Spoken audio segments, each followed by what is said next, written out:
അല്ലാഹുവിന്റെ റസൂൽ മുഹമ്മദ് മുസ്തഫ സല്ലല്ലാഹു അലൈഹി വസല്ലം പറയുകയാണ്, തലബുൽ ഇൽമി ഫരീദത്തുൻ അലാ കുല്ലി മുസ്ലിമിൻ.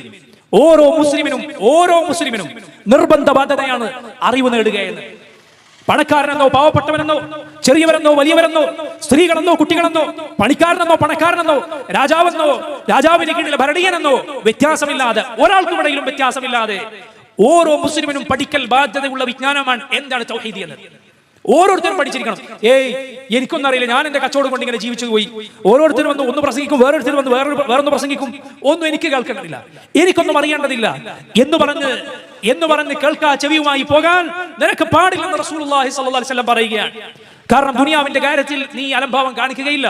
ഒരു ചെരുപ്പ് വാങ്ങുമ്പോൾ ശ്രദ്ധിച്ചിട്ടേ നീ വാങ്ങുകയുള്ളൂ. ഒരു ചീർപ്പ് വാങ്ങുമ്പോൾ ശ്രദ്ധിച്ചിട്ടേ നീ വാങ്ങുകയുള്ളൂ.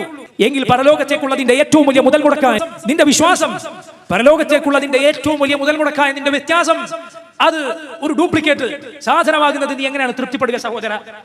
അതെങ്ങനെയാണ് നിനക്ക് തൃപ്തിയോടെ അത് മതി എന്ന് പറഞ്ഞ് ജീവിക്കാൻ സാധിക്കുക? ഇത് ശരിയാണോ? പരലോകത്തിൽ വിശ്വാസമുള്ള ഒരു മുസ്ലിമിന് ഇത് പാടുണ്ടോ? അതുകൊണ്ട് പഠിക്കുക തൗഹീദ് എന്താണ്, ശിർക്ക് എന്താണ്.